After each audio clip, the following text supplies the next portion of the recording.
Big boss താരം ജിൻഡോയ്ക്കെതിരെ മോഷണ case ഒരു വാർത്ത ഇപ്പോൾ വരുന്നു. ജിമ്മിൽ കയറി മോഷണം നടത്തിയെന്നാണ് കേസ്. നമ്മുടെ ജിൻഡോ ബിഗ് ബോസിലെ താരം ഓർമ്മയില്ലേ? കഴിഞ്ഞ സീസണിലെ താരമായ ജിൻഡോ, കപ്പ് നേടിയ താരമായ ജിൻഡോ മണ്ടനെന്ന് അവിടുത്തെ മത്സരാർത്ഥികളെല്ലാം പറഞ്ഞ ജിൻഡോ ആണ് ഈ മോഷണ കേസിൽ പരാതി. ജിൻഡോയ്ക്കത് എന്തൊക്കെ പരാതികളല്ലേ? ഇടയ്ക്ക് മരുന്നുമായിട്ട് ബന്ധപ്പെട്ട കേസിൽ പരാതി, അത് കഴിഞ്ഞിട്ട് മറ്റൊന്ന് ലൈംഗിക ആരോപണ പരാതി, ഇപ്പം ദേ വരുന്നു മോഷണക്കുറ്റം. എല്ലാം കഴിഞ്ഞു ജിൻഡോ. അപ്പോൾ ആ ജിൻഡോ തന്നെയാണോ ആളെ എന്ന് എനിക്ക് സംശയം. കാരണം അകത്ത് നിൽക്കുന്ന ജിൻഡോയ്ക്ക് ഇങ്ങനൊന്നും ചെയ്യാൻ പറ്റത്തില്ലെന്നാണ് നമ്മൾ ധരിച്ചത്. പക്ഷെ പുറത്ത് നിൽക്കുന്ന ജിൻഡോ വേറെ ടൈപ്പ് ജിൻഡോ ആയിട്ട് മാറുന്നു. അതിൻ്റെ CCTV ക്യാമറയല്ലല്ലോ, ദൃശ്യങ്ങൾ ഉൾപ്പെടെയാണ് ഇവർ പരാതി കൊടുത്തിരിക്കുന്നത്. ഇതിനകത്ത് കുറച്ച് നൂലാമാലകളുണ്ടേ. ഇത് കേട്ട് കഴിയുമ്പോൾ എനിക്ക് തോന്നി ജിൻഡോയുടെ തന്നെ ഉടമസ്ഥതയുള്ള ജിമ്മാണ്, ജിൻഡോയുടെ തന്നെ സ്ഥാപനമാണ്. പക്ഷേ ഇത് ലീഫിന് ഒരു കൊല്ലത്തേക്ക് വേറെ ആർക്ക് കൊടുത്തു. അവർ തമ്മിൽ എന്തോ ഉടക്കും. അപ്പോൾ ഉടക്കി കഴിഞ്ഞ് കഴിഞ്ഞാൽ ഉറപ്പാണല്ലോ ഇങ്ങനെയൊക്കെയുള്ള കേസ് വരുമെന്നുള്ള ഉറപ്പാണ്. അതുമായിട്ട് ബന്ധപ്പെട്ട് എന്താണ് സംഭവം എന്ന് നമുക്ക് കൃത്യമറിയില്ല. ജിൻഡോ എന്തിന് രാത്രി ഇതിനകത്ത് കയറി, കാലാവധി കഴിഞ്ഞാണോ എന്നൊന്നും അറിയില്ല.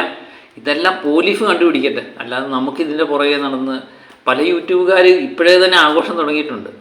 ജിൻഡോ ഇതിനകത്തുള്ളപ്പം തന്നെ ജിൻഡോയെ ഇഷ്ടമില്ലാത്ത ഒത്തിരി ആൾക്കാരുണ്ടല്ലോ. ഞാൻ പ്രത്യേകിച്ച് പറയാതെ തന്നെ അറിയാമല്ലോ, നിങ്ങൾക്കുണ്ടല്ലോ. അപ്പോൾ അവരൊക്കെ തന്നെ ആഘോഷം തുടങ്ങി കാണും. ഞങ്ങൾ അന്നേ പറഞ്ഞില്ലേ ഇവൻ ഇത്തരത്തുകാരനാണ്. ഒരു മനുഷ്യനെ നമുക്ക് ചുഴിഞ്ഞു നോക്കിയൊന്നും ഒരു കപ്പൊന്നും കൊടുക്കാൻ പറ്റത്തില്ല അല്ലേ? ഈ പറയുന്ന ആൾക്കാരൊക്കെ എത്രത്തുകാരനാണെന്ന് നമുക്കെങ്ങനെ അറിയാൻ പറ്റില്ലേ? ഒരാളെയും നമുക്ക് വിശ്വസിക്കാൻ പറ്റത്തില്ലെന്ന്. ഇപ്പം ജിൻഡോ ഇപ്പം മോഷണം നടത്തിയെന്നോ അതോ കേസിൻ്റെ പുറത്ത് അവർ കൊണ്ടുവന്ന് കൊടുത്ത കേസാണോ എന്നൊന്നും നമുക്കറിയില്ല. അപ്പം കൃത്യമായിട്ട് അറിയട്ടെ. ഏതായാലും നമ്മളറിയുന്ന ബിഗ് ബോസിൽ വെച്ചുള്ള ജിൻഡോ ഇങ്ങനെയുള്ളൊരു വ്യക്തി അല്ലായിരുന്നു അല്ലേ? അപ്പം അത് നമുക്ക് വിശ്വസിക്കാനാണ് താല്പര്യം. ഏതായാലും ഈ വാർത്തയുമായിട്ട് ബന്ധപ്പെട്ട കാര്യങ്ങൾ നമുക്കൊന്ന് കേൾക്കാം. ജില്ലയിലുള്ള ജിൻഡോസ് ബോഡി ക്രാഫ്റ്റിലാണ് ഈ പരാതി ഉയർന്നിരിക്കുന്നത്. ജിൻഡോയുടെ ഉടമസ്ഥതയിലുള്ള സ്ഥാപനമാണെങ്കിൽ പോലും അത് ജിൻഡോ ആലുവ സ്വദേശിക്ക് 1 വർഷത്തേക്ക് ലീസിന് നൽകിയിരിക്കുകയാണ്. ആലുവ സ്വദേശികളാണ് ഇപ്പോൾ അത് നടത്തുന്നത്. നേരത്തെ ഈ ലീസിനെടുത്ത ആളുകളും ജിൻഡോയും തമ്മിൽ ചില കേസുകളൊക്കെ ഉണ്ടായിരുന്നു. ഒരു ലൈംഗിക അതിക്രമ പരാതിയൊക്കെ ഈ പരാതിക്കാരി നേരത്തെ ജിൻഡോക്കെതിരെ നൽകുകയും ചെയ്തിട്ടുണ്ടായിരുന്നു. ഇതിപ്പോൾ ഇന്നലെ പുലർച്ചെ 1 മണിയോടുകൂടിയാണ് ജിൻഡോ ഇവരുടെ ജിമ്മിലേക്ക് കയറി അവിടെ നിന്ന് CCTVയും അതോടൊപ്പം തന്നെ 10,000 രൂപയും ചില രേഖകളും മോഷ്ടിച്ചുകൊണ്ട് പോയി എന്ന് ചൂണ്ടിക്കാട്ടിയാണ് നിലവിൽ ജിമ്മ് നടത്തുന്ന ആളുകൾ പാലാരിവട്ടം പോലീസിൽ പരാതി നൽകിയത്. CCTV ദൃശ്യങ്ങൾ കൂടി പരിശോധിച്ച ശേഷമാണ് ജിൻഡോക്കെതിരെ ഇപ്പോൾ മോഷണ വകുപ്പ് അടക്കം ചുമത്തി പോലീസ് കേസെടുത്തിരിക്കുന്നത്. നേരത്തെയും ജിൻഡോക്കെതിരെ നിരവധി കേസുകളും ആരോപണങ്ങളൊക്കെ വരുന്നത്. ഏറ്റവും ഒടുവിൽ ആലപ്പുഴയിലെ ഹൈബ്രിഡ് കഞ്ചാവ് കേസുമായി ബന്ധപ്പെട്ട ജിൻഡോയെ ചോദ്യം ചെയ്യുന്ന സാഹചര്യമൊക്കെ ഉണ്ടായിരുന്നു. അതിന് പിന്നാലെയാണ് ഇപ്പോൾ ഒരു മോഷണ കേസ് കൂടി വന്നിരിക്കുന്നത്. ക്രിസ്റ്റീന, അപ്പൊ ഇതാണ് പ്രശ്നം. അവർ തമ്മിലൊക്കെയുള്ള എന്തോ ഒരു ചേർച്ചയില്ലായ്മ അത് കേസിലേക്ക് വന്നിട്ടുണ്ടോ എന്ന് നമുക്കറിയില്ല. ഏതായാലും അത് പോലീസിന് നമുക്ക് വിട്ടുകൊടുക്കാം. നമ്മൾ ചില യൂട്യൂബ് ചാനലുകാർ കാണുന്ന പോലെ ഇത് കേസ് അന്വേഷിച്ച് കണ്ടുപിടിച്ച് അതിന് ജിൻഡോയ്ക്ക് ശിക്ഷയും വിധിക്കാൻ നമ്മളാളല്ല. ഇതിനകത്തൊക്കെ പ്രശ്നമെന്ന് പറഞ്ഞാൽ അങ്ങോട്ടും ഇങ്ങോട്ടും ചില വൈരാഗ്യങ്ങളൊക്കെ തുടങ്ങിക്കഴിഞ്ഞാൽ, പ്രത്യേകിച്ച് വളരെ സ്നേഹമായിട്ടിരിക്കുന്ന ഒരു വൈരാഗ്യം തുടങ്ങിക്കഴിഞ്ഞാൽ പല കേസുകളും പ്രശ്നങ്ങളൊക്കെ നമുക്കെതിരെ പൊങ്ങി വരുള്ളൂ. അത് നമുക്ക് തന്നെ എല്ലാവരുടെയും പ്രശ്നം ഇതൊക്കെ തന്നെയാണ്. അപ്പം ജിൻഡോയുടെ കാര്യം ജിൻഡോ തന്നെ തീരുമാനിക്കട്ടെ, അല്ലെങ്കിൽ പോലീസ് അന്വേഷിക്കട്ടെ. നമുക്ക് ഇതുമായിട്ട് ബന്ധപ്പെട്ട കാര്യങ്ങളില്ല.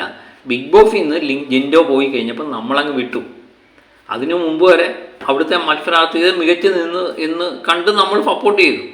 അല്ലാതെ നമ്മളെന്ത് തെറ്റാടിയാണ് ചെയ്തത്? ഒരു തെറ്റും ചെയ്തില്ല. അപ്പോൾ ഇനിയും ജിൻഡോയുടെ കാര്യം ജിൻഡോ തീരുമാനിക്കട്ടെ. പോലീസല്ലേ അന്വേഷിക്കുന്നത്, പോലീസ് തീരുമാനിക്കട്ടെ. നമുക്കിതിനകത്ത് യാതൊരു ബന്ധവും ഇല്ലടേ. അപ്പം ഈ ബിഗ് ബോസ് എന്ന് പറയുന്ന ഇതിനകത്ത് അത് വേറൊരു ലോകമാണ്.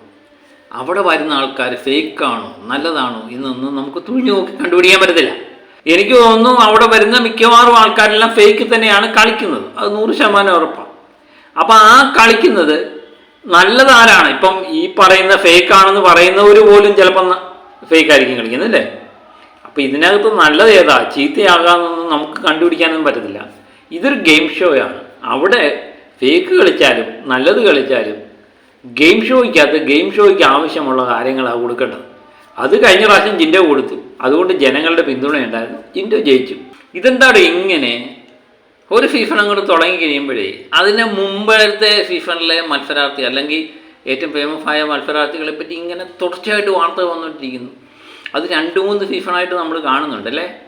കഴിഞ്ഞ പ്രാവശ്യം അഖിൽമാരാർക്കെതിരെ ഈ സീസൺ നടന്നുകൊണ്ടിരിക്കുമ്പോൾ അഖിൽമാരാർ തന്നെ പൊട്ടിച്ചു വിട്ട ചില സംഭവങ്ങളുണ്ടായി. അതിനെപ്പറ്റി തന്നെ ചർച്ചയായി. ആവശ്യത്തെ സീസൺ നടന്നുകൊണ്ടിരിക്കുമ്പം വരുന്നു ജിൻഡോയുടെ കേസ്.